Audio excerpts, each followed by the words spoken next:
And we're live. Welcome, everybody, here to the Lakers Lounge podcast. I'm Anthony Irwin, Lakers insider for, I can't say quite yet, but I'm joined on the show by our good buddy Raj. I pulled him away from the TV even while Jalen Hood-Schifino was playing. So what I'm going to have to do is provide regular Jalen Hood-Schifino updates to Raj Chapalu. And you guys can hold me accountable, to make sure I'm not lying to Raj about what Jalen is doing out there on the court. You excited for this, Raj? You ready don't like be like, oh, he missed another shot when he wasn't even in the game. Don't trick me. I want real live updates on what he's doing. I would never do anything for the sake of entertaining our fans on here, or our listeners on here. We don't have fans. Yeah. Right. So essentially, I made the executive decision because it is 10:30 my time, and my children wake up at 6 o'clock every morning. I made the executive decision to go live basically right after LeBron and AD called it a night. The Lakers are currently playing right now. They're playing, it is the start of the fourth period, and Jalen Hood-Schifino just turned the ball over. All right, man. That actually just happened. No, he really did. He tried to throw a lob to Jackson Hayes, and it went straight out of bounds. Okay. Right idea, though. Right idea. Just not good execution. Sure. We can. All right. So Raj and I are going to go live here and knock the show out. We're going to look back on the weekend of basketball. We got actual basketball to talk about. Mm-hmm. So we're going to talk about that. I have noticed that D'Angelo Russell is still spending a lot of time on the ball after the Lakers telling us that it seemed like Austin and D'Lo were going to switch roles. So we're going to talk a little bit about that. We have to talk about LeBron and Bronny sharing the court together for the first time. And you know what? We're just going to sit back and watch a little of this game. Oh, Jalen just got scored on. That one I made up. That one I'll fess up. That didn't happen. All right.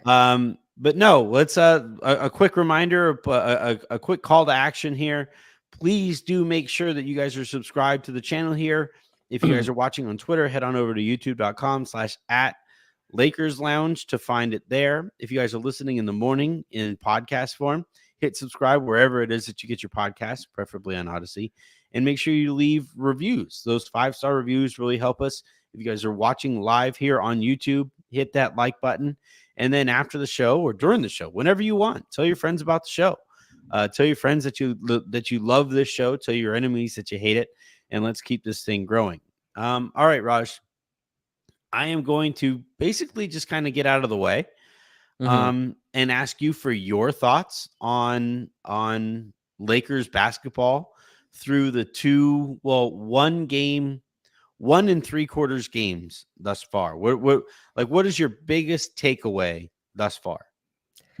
Yeah, I mean, first, just starting with tonight, I think LeBron and AD are still very good at basketball. And I see that on, the rundown here as well. Just having them back changes so much. I feel like I watched 2 games that are, complete, opposites of each other. First game, we couldn't score at all, right? And tonight, I thought our offense looked great. It was hard to tell with JJ's first game, but with this one, it's very clear. We kind of joked about the structure and, how structured JJ could make things, but it's clear that he has very much of an intention on every play. Every, basket feels like is created out of an actual play call.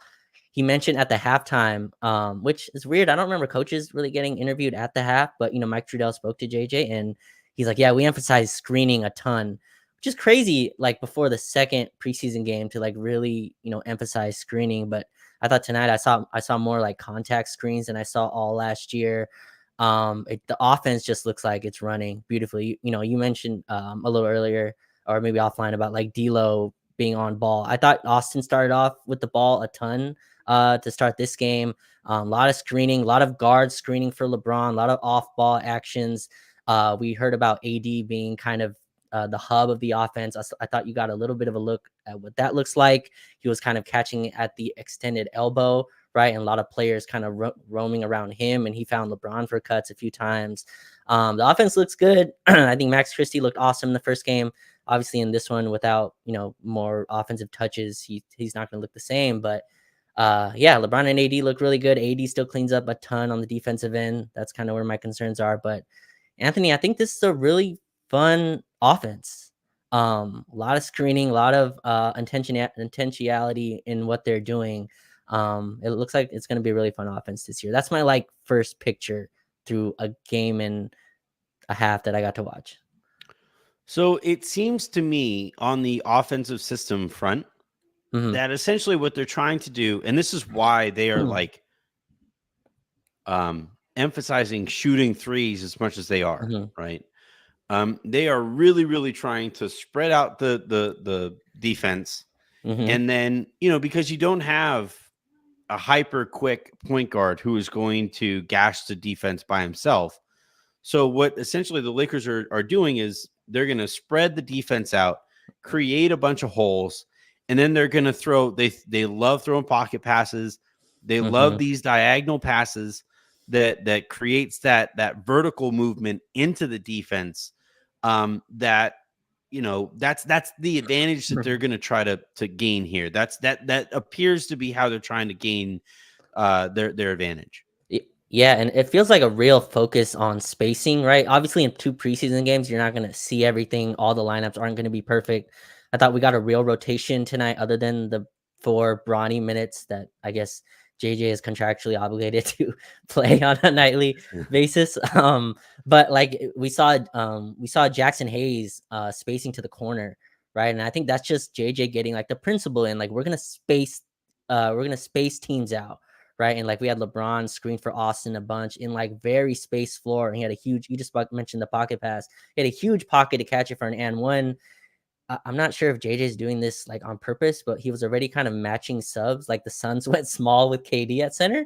So he went Rui and LeBron at center, and LeBron is not going to be defended by anyone on the Phoenix Suns when they have a small at center, and we got to the rim. But yeah, it just feels like JJ is really kind of focused on the principles right now, and I love like the spacing that we have right now. Guys spaced all the way to the corners, the action in the gut area in the middle of the floor. And we have LeBron and AD involved together in plays where usually, last year and the years before, it was a lot of AD post up on one side, LeBron post up on one side. Like it's a lot of separate actions. I like the actions that involve both of them together. Yeah, like I've just really enjoyed watching, an offense that it feels like 1, 2, 3 levels into it, iterations of it. It's been nice to watch so far. So from what I have heard to this point, this is Greg St. Jean who is designing and implementing the offense. Essentially, like according to the people I've spoken to, it seems as if like JJ is operating as kind of the CEO, and he's delegating everything. Mm, And he is more focused on communication with players, right? He's really focused on developing and maintaining relationships. mm, That's his kind of top priority. It seems like right now, and you have Bob Byer on the defense. He's kind of implementing and designing the defense, and you have Greg St. Jean handling the offensive duties. And then you have the two former head coaches, Scotty Brooks and Nate McMillan, just kind of like coaching everything, handling, just kind of like guiding JJ through the process of learning what it takes to be a head coach. That's essentially the sense that I'm getting here. mm, When that's what I heard, that how when I heard that's how things were being run, I started asking people around the league about how good Greg St. Jean would be in that role, how good Bob Byer would be in his mm. role, and that's when I was met with a little bit of dubiousness. Right? Yeah. Um, Neither guy is reputed to be very good in either of those roles. But what I'll say though is that one way to make up for coaches who kind of lack that kind of reputation is through individual talent and kind Mm. of lineup based talent. And I think that's where the Lakers are actually okay. I actually think at the top of the roster, they do have enough talent to, execute this kind of a system. And it's a fairly rudimentary system. There are some nuances to it, but like in general, spreading out a defense and then hitting them in the holes that you create when you spread them out is like it's a very kind of uh basic concept that everybody is trying to do, which really says something about what last year's team was lacking, right? Coaching wise, that like it was, you would watch these sets and you wouldn't really know what they were trying to accomplish. Here, what I will say through 2 games is that I can generally tell what they are trying to accomplish, like 3 out of every 4 possessions down the floor.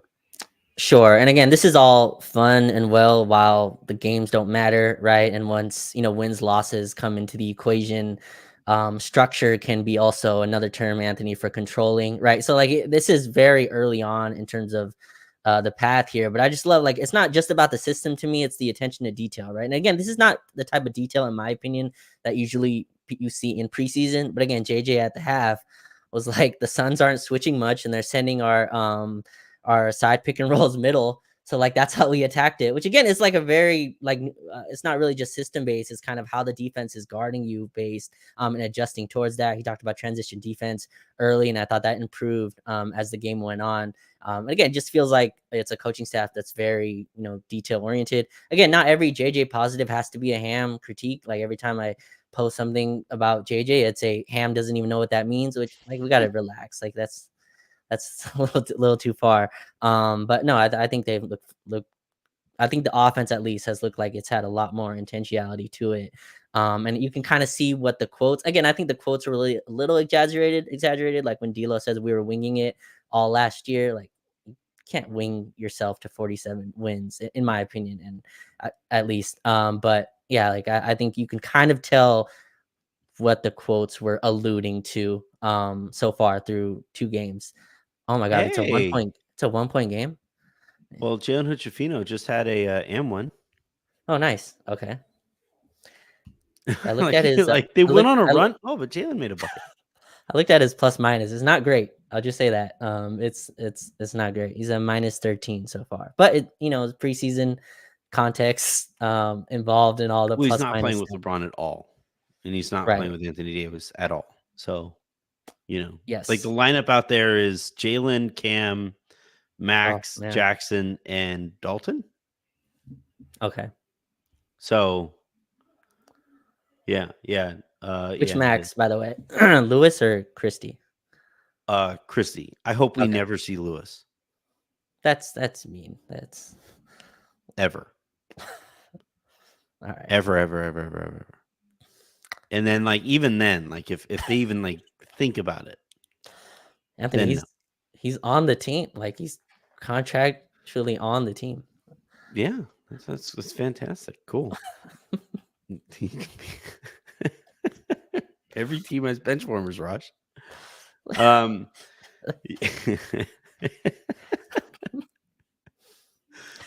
It is a tie game though. 5 minutes and 31 seconds to go. 99 apiece. As we get some down the wire preseason action. Mm-hmm. But no, I've actually liked what I've seen, and then like even like zooming out even further, you can really sense the belief in what they're trying to build here. Mm-hmm. And there's a variety of explanations for it. There are plenty of things that you could point to, right? And one specific absence for where you could potentially start, that belief. But like you watch them play, like the first preseason game, right? LeBron didn't play, AD didn't play. Mm-hmm. Now Anthony Edwards didn't play for Minnesota, and I don't think Julius Randle played, right? No, Randall didn't Yeah. play. So like, it wasn't it was like relatively matched in terms of like talent who did or did not play in that game. But I never got the sense that like, so have you ever like trained a dog? No. Mm. Have you ever well, you obviously don't have kids.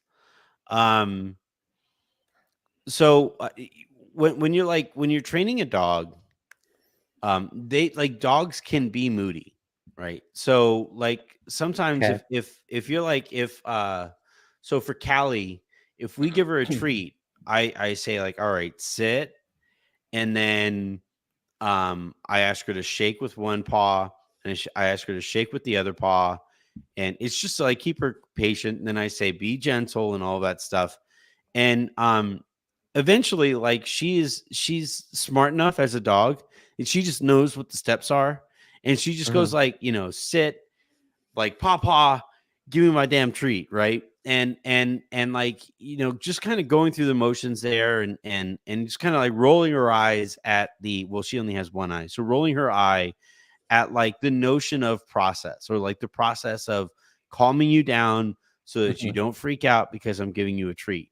And um but there are also times though when it's like, all right, sit, and she sits, all right, shake, all right, shake, all right, paw, or other paw, she gives other paw, and she goes through the whole process of it, and she takes the treat nice and steady, and that's like how it's supposed to go.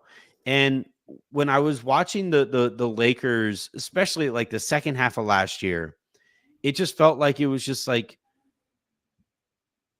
going through the motions, like, okay, like, we'll run the one set that Darvin wants us to run here, and then we know that we have to get to the point of like not running it, right? Because that set isn't going to work, so we're just going to like go ahead and freestyle on the other half of running, Mhm. or like appearing to try to run the set.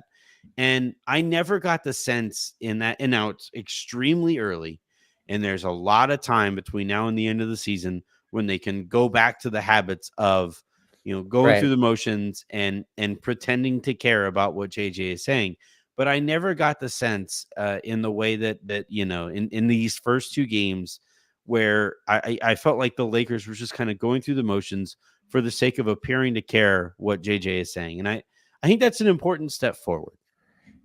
Yeah, for sure. And I feel like you're seeing less ball watching. And again, like you mentioned, it's very early. I was thinking Hams, like, again, I'm not in the coaching meeting, so I don't want to accuse anyone, but like at least the set that would mostly start games would be the AD post up, right? It was really which would start games. He'd run a little punch action where AD would get a post up. The other team would immediately double him, and he wouldn't really get a shot up. And that was kind of the first action. I just like we're having AD kind of set up more at the more of a pinch post, more of like elbow extended type area. Another things I liked tonight, Anthony, was we saw what I've been asking for a lot was Jackson Hayes next to AD. We got that too big look. I checked the numbers while the game was going. That line, AD and Jackson Hayes played 90 minutes together total last year through the span of 25 games. So never really got any real type stint. Was a Yeah. +3 net, but like never got to really get a good look at it. I like that look a lot. Another look I really liked was when AD was off the floor and Hayes was on. We went to a little bit of a zone look against Phoenix, which I like that too. Kind of mitigate some of the size disadvantages that guards have, right? So instead of being able to kind of mismatch hunt D'Lo and Austin in a zone look, they can still kind of funnel things to Jackson Hayes and not really have it where he's stuck out on the perimeter. I like that as well. So again, like little things that you're seeing. Again, I think all this is all predicated on if they're winning to start the year. And Phoenix obviously isn't a great defensive team, even fully healthy. I think tonight they were out Nurkic, and Mason Plumlee did not look ready for the season to start at all. So he did not look Which is great. crazy. Like, what is Mason Plumlee doing? I don't know, but he was not ready. The Lakers ran like the most simplest action to start this game, and AD got the most open lob I've ever seen in my life. And Plumlee's like, Yeah, it was like didn't know right where else. off the tip. Yeah. Yeah, right off the tip, he got lost. And By Mason's the like, way, oh, fuck, we're actually playing. Okay. All right, right. Mason Plumlee, the That guy should have been an actually won. M1, by the way. Should anyway. Yeah, the by the way, Jalen just turned the ball over. Either that or a timeout. It's hard to tell. Looks like a timeout. The referees are trying to figure it out. All right. He does have 3 rebounds. Okay, so Jalen Hood-Schifino, offensive foul, timeout, Phoenix, it looks like. Okay. We're up 1. Nope, never mind. Now the teams are coming back on the court. It's preseason for everybody. Okay. I feel like JJ is the first coach ever with like a arm sleeve tattoo, right? Yeah, I don't know any other coach that's had had that. I'm pretty sure. Oh, now it's Lakers ball. So maybe they're saying, Raj, I don't know what's happening on the court right now. Can you give me the 5 guys that are on the floor? Like, yeah, so it is Jalen, Colin, okay. Max, Dalton, and Bronny. And Max, it's still Christie. Hey, Jalen with the jumper. All right, it's still Christie. It's still Christie out there, or has Lewis checked? Mm-hmm. Okay. Raj, you will know if Lewis comes into the game. Okay, I got you. Yeah. Castleton and Jalen, by the way, a lot of pick and rolls together in the G League. It was nice to hear the Spectrum broadcast bring up Jalen's G League stats. That was the first time I've heard it on like an official Lakers broadcast. That Ali brought up that he averaged like 20 and 10, just around there that he averaged in the G League. So we got a timeout. Okay. In transition. So it is 3 minutes to go, 107-104, and JJ just called a timeout mid-transition play, and his face is kind of red. So I think I don't think he should have taken that timeout. Oh, now he's saying I didn't want it. so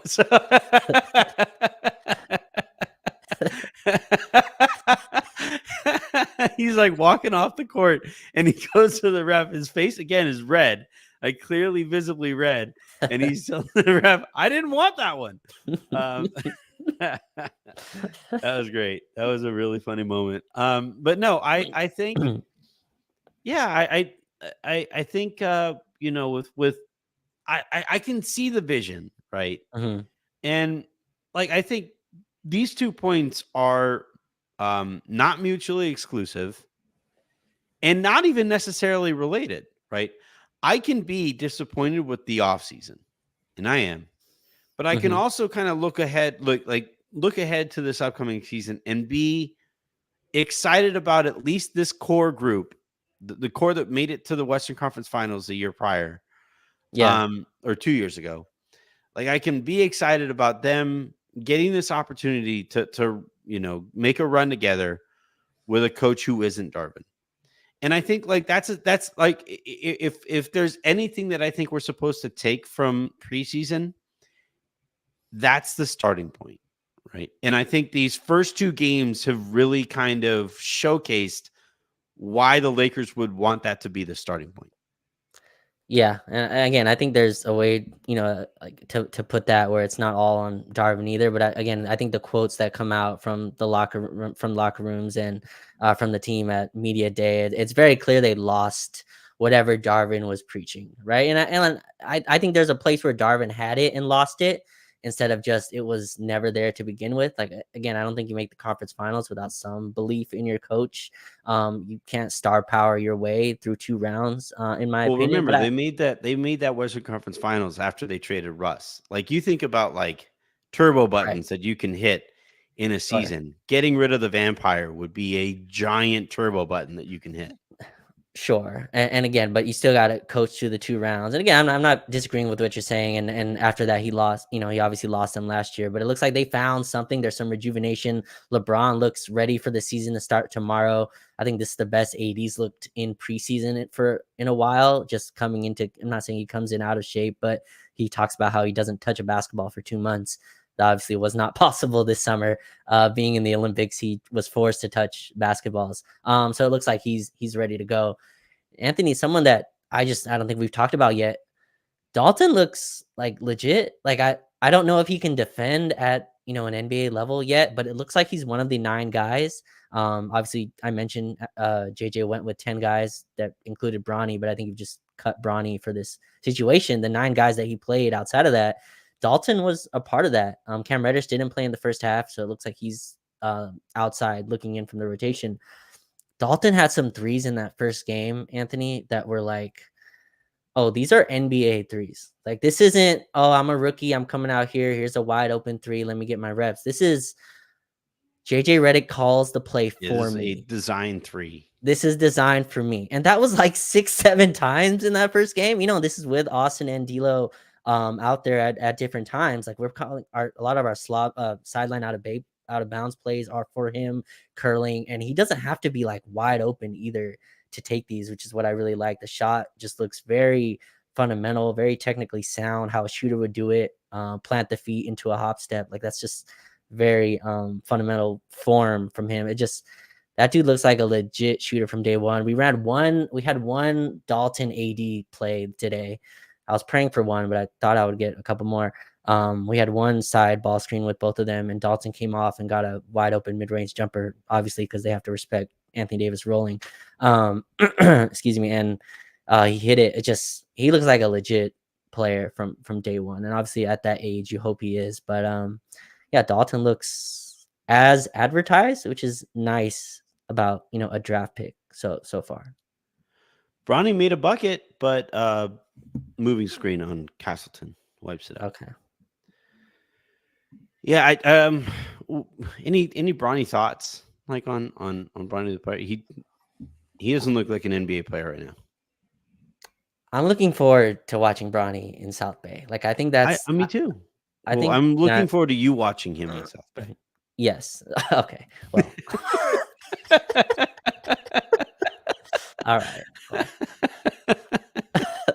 I encourage people to come out to South Bay and watch games. It's at the Lakers practice facility and all that. But no, I think that's what I got from this. It's very clear that, they wanted LeBron and his son to share the floor. Bronny's not an NBA player right now. I think he has NBA skills. NBA skill is defense, but in the preseason, that's not going to be shown, and he just doesn't have the reps, in this league. But yeah, he's not ready right now for minutes. But that's why the G League exists. Go get him his reps there. Go run 100 pick and rolls, and go hone your craft there. And hopefully next year he's ready to contribute. As we talk about him, Bronny just gave up he fouled somebody taking a three. We're down 7. Oh man. Yeah. The end of the bench guys aren't good. I mean, we knew this though, right? They don't have a single NBA player, from roster spots 11 through 15. Okay. Well. Right? Yeah. So you're Bronny 11 Lewis. Okay. Bronny Lewis. Cam. Mm-hmm. And and Jalen. So Jalen is close. Okay. Let me ask you this then, Anthony. What was that Cam Reddish defensive explosion for like a month last year? Because I'm trying to wrap my head, like, even as a person who watched all those games and obviously rewatched, like, I don't know what that was, but usually like a player has an offensive burst, right? They have an offensive month where they shoot well for a month and they shoot 45% or whatever from three, and then they dip off to become who they are. Cam Reddish had a defensive month, like, which it's just like he was awesome defensively for like a month. And then he turned into Cam Reddish. But usually that's more of a consistent like piece of your skill. I don't know what, like, coming into this year, I don't know what Cam Reddish like, can he be that defensive player that just that has no offense? And there's a room for guys like that in this league. But yeah, I don't know. He played 10 minutes, came in right away and chucked a three that went in, but it's like, it's not the role I want you in. I don't know what to make of like Cam Reddish's 1 month of like elite defense last year. Yeah, I think you're just over the Cam Reddish experience. Well, I essentially, like, he's on this team because he had a player option. I have no questions about that. It's just, yeah, no, I mean more like what you're talking about, because here Cam has the tools, right? It's why so many people like refuse to give up on the notion that Cam Reddish, right, is an NBA player. I maintain, excuse me, I maintain pretty steadfastly that he is not an NBA player. Like, Objectively not an NBA player, nor do I think he ever really will be. I don't think he has the right mentality in terms of professionalism to figure that out. You go back to Duke, you go back to every stop he's made to this point, and he'll have flashes. Like ask Blazers fans about Sure. some of what he did while he was in Portland. And I think you know that stretch was one of those stretches that he showed in Portland, or those stretches that he showed in Atlanta. Remember Atlanta, he was like a playoff contributor. Yep. It's what like Darvin Ham pointed to anytime he mentioned why he was playing Cam Reddish so much, right? Right. So like he's a very capable basketball player from time to time, but in aggregate and like as the sample size gets bigger, eventually he'll return to being Cam Reddish. So like I what happened there was like Cam Reddish showing like why he's still in the league, but then everything that we've seen since is a good reminder and a good explainer for why he's not going to be in the league like next year. So we do this a lot too. And again, I'm not a proponent for Cam Reddish minutes. It's just like the offense, we are able to categorize Anthony and put in different skills, right? He's a good jump shooter. He can drive. He has a good floater game. Defense, like especially for wings, we kind of just throw in, are you a good defender or not? And kind of leave it at that. But Cam Reddish is like elite at mirroring the opposite player, right? Like when you teach defense, you tell them to mirror the offensive player. I don't think I saw a player that mirrored Kevin Durant better than Cam Reddish. Like again, this was during that stretch, obviously, but like he has elite defensive talent. It'd be, I guess, just sad if like he's out of the league because he wants to do a in and out spin right layup that misses bad off the glass.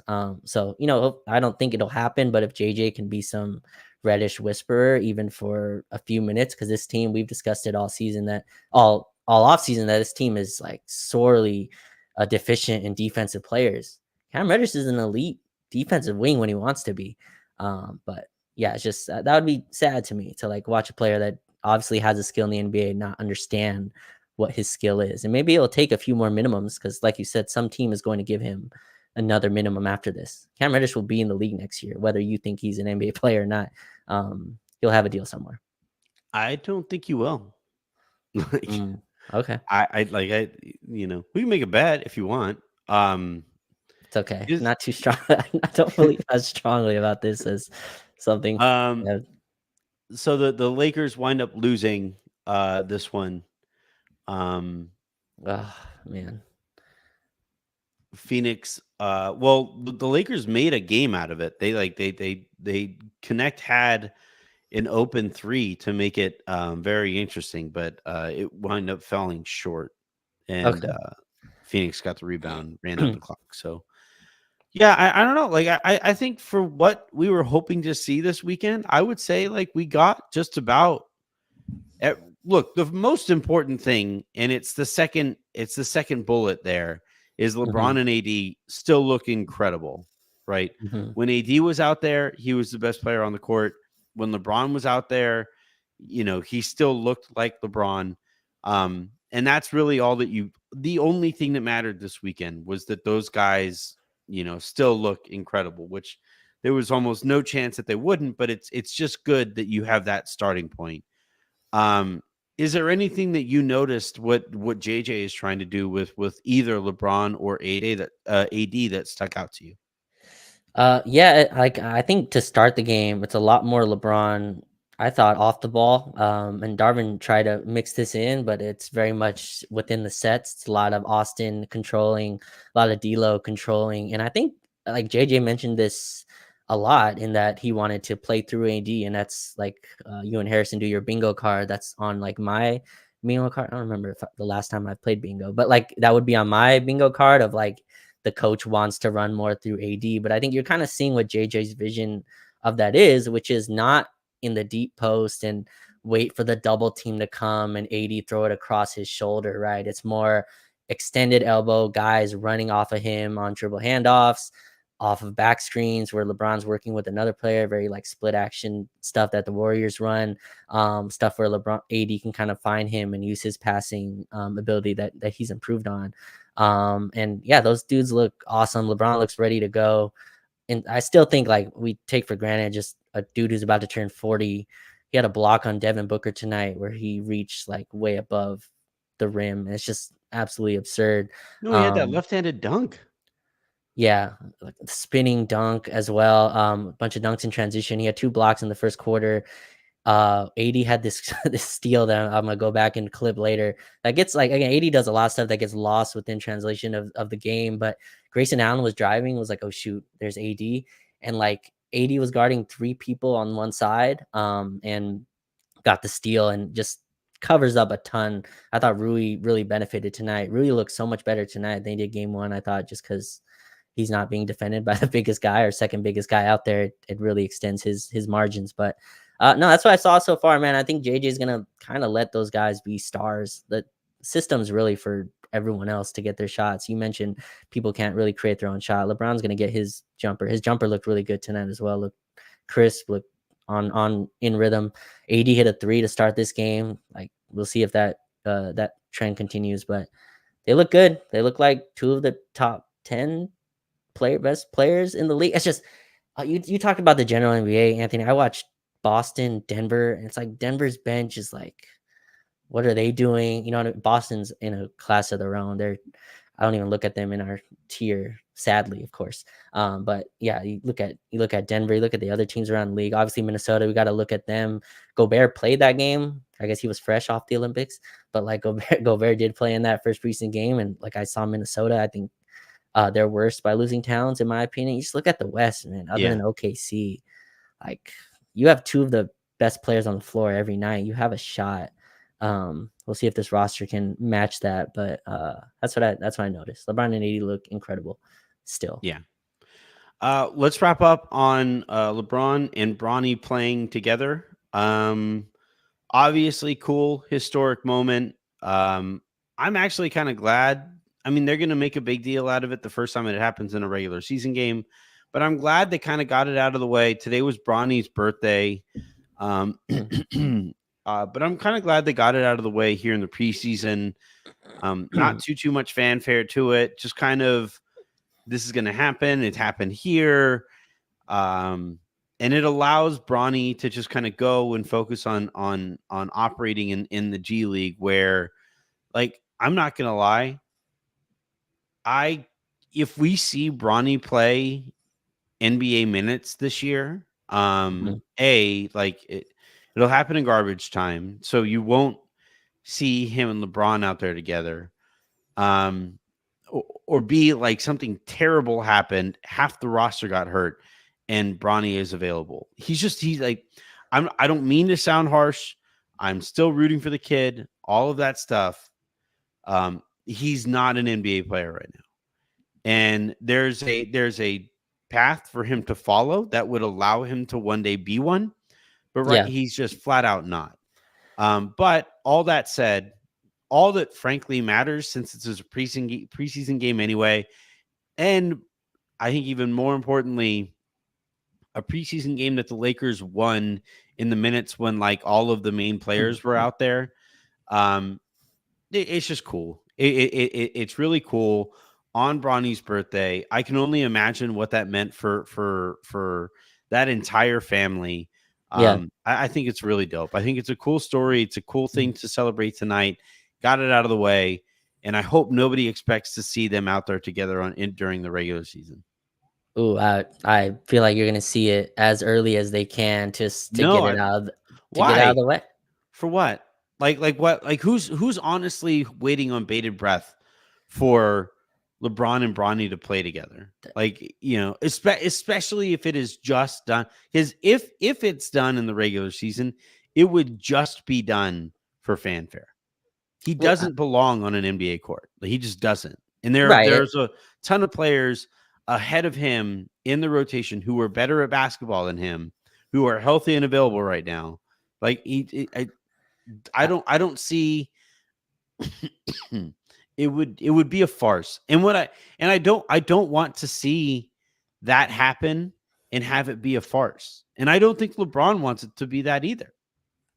I don't like again. I think these two things can kind of work together. I think the story is big enough to where it will dominate unless they get this out. And you would hope that they get. They're obviously not going to do it in a blowout loss, right? But I think they're going to do it rather early just to get it out of the way, and then have Bronny. Like, we got it done. They got their minutes together, because I don't think they believe this counts as that. Like that, in my opinion, I don't think this was. JJ was asked about it and very quickly moved on. Like, didn't even make a comment at all about it. So yeah, I think they're going to at least try to get that out of the way. It was cool to watch. It felt like when they were on the floor together, the other three players didn't matter, but it was kind of like, let those two run stuff together on that side of the floor, and we'll stand here. And it's very clear LeBron really wanted to get an assist, but Bronny just could not make the three to make it happen. But yeah, it was cool to watch Bronny cut one time when LeBron was driving. He was like, give me the ball. I don't know what he said, if he said dad or if he said Ron, but they probably ran that a million times in the park, so that was cool. But yeah, I think you'll see it early just to get it kind of out. I mean, like Anthony, he played tonight, and I feel like tonight, the first half, he played in the first half, and the first half was a real rotation. Like, JJ was trying to have a real rotation out there, but he played Bronny to get LeBron and Bronny the minutes together. I think you'll see something similar to that when the game starts. Not and a huge. It would be a bummer. Like, it would be a farce. Like, if that happens that way. Like, again, have you seen anything from Bronny in these two games, in his college, in the G League, or not the G League, but during Summer League? Like, have we seen anything that would indicate to us that he belongs on an NBA court when his position is extremely crowded with players who are all better than him? Sure. I think that's I don't think he's shown that he's NBA ready at all. But again, I go back to this first half. JHS, I think, is ahead of him in the order, but JHS didn't play in the first half. So like, I think you'll see something like, you'll see something like that. Look, he's a guard that's far away offensively. His route to being an NBA player is on the defensive end. He does have good feel out there. He is undersized, 6'2". He's not the athlete his dad is. No one is. But I mean, like, I think he has some like sneaky pop as an athlete. It's just, he's far away. But the Lakers signed him for 4 years. There's no rush for him to be good this year. So get it out of the way early, because ESPN, whoever's going to ask about it every single time. There's someone who asks like 4 Bronny questions every single post game. Like, I'm sure they don't want to keep addressing, when are you going to play Bronny? Is it going to be next game? Is it going to be next game? Like, I think that's something that's a story that'll continue until they get it out of the way. Yeah, I don't know. Maybe you're right, and it's like he plays once and we don't see him again for a long time. Maybe that's what I think it is. Even there, I like. I don't know. Maybe they just don't care about the allegations of like how this is all playing out. Maybe they just don't care about how like this is perceived and stuff. It's possible, But if he plays, like what happens if he plays and he's like a -17 in 5 minutes because he's not a good NBA player, and they wind up losing a close game in the game that he actually plays in a Western Conference where every single win and loss is going to matter? That would suck. I would be a little tweaked. I'm pretty sure they're gonna wait for the Lakers to be up in a fourth quarter to do this. Like, I'm pretty sure. And then immediate 17-0 run. Come on, because they keep on running sets. They'll keep on running sets to get this poor little dude a bucket, and he'll keep on missing his buckets. Right. And then 17-0 run, and I am exaggerating a little bit, obviously, but I don't know. Like, for me, you want him to earn the minutes. It's only a cool moment if it's earned. It's only a cool moment if it's like if like Bronny is at all belongs out there, and maybe it is like if it just happens in garbage time and then they trot LeBron out there because or like Bronny is like the first sub during garbage time, and then he and LeBron play for like one play together. That's what it is. And then LeBron exits stage left. Then okay. But like even there, like I would still rather see Jalen ahead of him. Like the thought that like Bronny could potentially be in the rotation even ahead of Jalen. I've given Jalen a really hard time. Jalen is like a significantly better player than Bronny, significantly. Yeah. Like, and again, like maybe nobody involved here cares about the perception, which is pretty consistent with how the Lakers are run. But if you're trying to tell me to care about this moment at all, and all it is a farce, I'm sorry. I'm not going to play along. I'm not going to care. It was cool tonight. I don't need to see it in a regular season NBA game. We're good. Yeah, I think farce is a strong way to put it. Like I think it's a cool story, and the Lakers know it's a cool story, right? Like they obviously, I think you could start with like, is Bronny worth the 55th pick in the draft? There's probably a lot of players that are better than him at the 55th pick as well, right? So you can extend this conversation. But that's a little more explicable than him walking onto an NBA court next year, given what we've seen from him so far. Yeah, he's not an NBA player. He's just not. that can be true. But he's going to get his time with his dad at least for a little bit, and his dad is freaking LeBron James. So when your dad is LeBron James, the rules bend a little bit, right? Okay. They just do. So, and I'm not saying that's right or wrong. I'm just saying then don't expect me to care. You don't have to. And I'm sure like I like the Bronny story is cool, but I don't need to hear about it 500 times. Like we get it. Like he's on the team. I'm excited to watch him in South Bay, but it's and JJ's like, I think first question tonight at the half was about Bronny, and he completely ignored it and just went right into basketball conversation. So I'm with you. I think they're going to get it out of the way. It just feels like that. They're going to get this story out of the way. Hopefully we're up 20, Anthony, against Minnesota on opening night. Julius Randle shooting 3 for 15. The Lakers are up big in the fourth quarter. LeBron is closing them out. Minnesota waves the white flag. White flag. And the Lakers send in their second unit, but LeBron stays for a little bit to play with Bronny. The whole crowd cheers, and they get a couple back and forths together, and that's it. I think that's the storybook way this would go. We might get blown out by Minnesota in game 1, and you don't see this at all. But I think that's the way this is going. And I'm hopeful this is out of the way early, so it's not a storyline that persists. And so all right, I'm gonna try to quickly grab. This is from Dan Wojcicki. Apparently, JJ Redick addressed LeBron and Bronny playing together. Okay. And the main quote so far is that it was the right time to do it.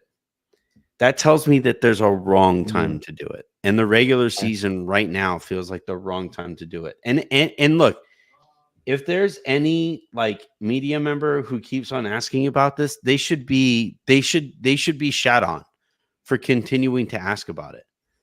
Like I'm not kidding. Like if there is indeed a reporter who walks into every one of these post-game scrums from here on out until Bronny plays, hey, when's this gonna happen? Like, hey, like, what do you think? Heads up. Yeah, like, hey, can you just like give me like, let us all know, maybe, right. Timeline, ETA, let me know. Like that's not a serious individual. It's just, Sure. But here's what this is via Dan Wojcicki. This is JJ Redick after the game. I thought the stretch was okay, just in terms of our team, and that was during a stretch where I think we had some issues with our transition defense and just getting matched. But I liked what I saw, throughout the first half from all the groups we tried. In terms of the why. Just want to get them a chance to play together in preseason and within the flow of the game and how we had done the substitution patterns in game 1. That was the right time to do it. Him mentioning the sub patterns like kind of calls back to what you're talking about. Right. And so you said there's a wrong time to do it, and I agree with that. The wrong time is the first quarter, second quarter in a game that's, contentious. 20-point lead in the fourth quarter, I think, is an okay time to do it. I don't think Jalen Hood-Schifino sitting over there like, man, what are you doing? Like, I'm up. Nah, I highly doubt like that's his thought, process during that. So I think that's an okay time. Up 20, games out of reach. Let the father-son have their moment. And I think that's an enjoyable moment, right? You're up, you're blowing out a team, crowds probably in a frenzy. It's just, I think that's the right time. What's the wrong time is down 30. And like, we're getting this out. We're doing this now. LeBron has ice on his knees. He's like, what? That's the wrong time. All right, Bronny, you're in. Let's go out there. JJ seems like the type of like dude that's like, you didn't play any defense tonight. Let's do this now. You want to mess with me? But yeah, that's the wrong time for sure. Yeah. All right, that is going to do it here for this episode of. Unless, do you have any more notes? Do you have any more Jalen Hood-Schifino notes? Are you good? I'm just glad I'm seeing people, Anthony. So obviously I live on the island, as a lot of people have mentioned out, but I'm seeing people like show up to the shore. You know what I mean? Like there's boats coming to the shore. They're not completely hopping on yet, but like I'm seeing people come up to the shore of the island at least and be like, hey, there's lights and there's cities and there's infrastructure like set up here. I'm like, yeah, I've been living here for like 6 months now, kind of trying to tell everybody that it's not the worst player that's ever existed in the history of basketball. So yeah, I'm glad to see people come on my side. You saying that he's significantly better than Bronny, when I said that during Summer League, that was a controversial statement to people. I was like, man, like you didn't watch a minute of South Bay. I get it, but like this dude just put up 20 and 10 in like an actual league. Like anyway, I'm just glad for people to finally see a little bit of the light. Not fully, but they're seeing the light a little bit. All right. That is going to do it, though, for this episode of the Lakers Lounge. I'm sorry, everybody. Monet Perry says I'm being lame. James Fontaine says this is for LeBron, not Anthony Irwin. Fine, but don't tell me I should care. Like, fine. If this is just for LeBron, if this is all vanity for LeBron, then cool, fine. I don't have to care. Like, if that's all this is. Now, again, if this was if this was actually the story that they're trying to make it out to be, where like Bronny deserves to be in the league on his own accord and all of that, if he actually did, then it would be actually cool, right? If not, and like or cooler a lot cooler than it is now. I think it is there are aspects of this that is like legitimately insane. That like, and they're all on the LeBron side of this thing, where it's insane that LeBron is age 40, is old enough to have his son be in the NBA and still be playing at this level. That is objectively incredible and cool. That is really, really awesome. Also, from like a sheer fatherhood moment or whatever, to be able to have so much power in the NBA to get your son to the league, also probably pretty cool for LeBron. But like the idea that I have to pretend as if, Bronny belongs in the NBA, or that he like, remember how angry JJ got at everybody for doubting whether or not Bronny would get into the NBA on his own accord. It's like, no, we don't have to lie. We don't like, he wouldn't. He's not an NBA player right now. He just isn't. He should still be at USC, you know.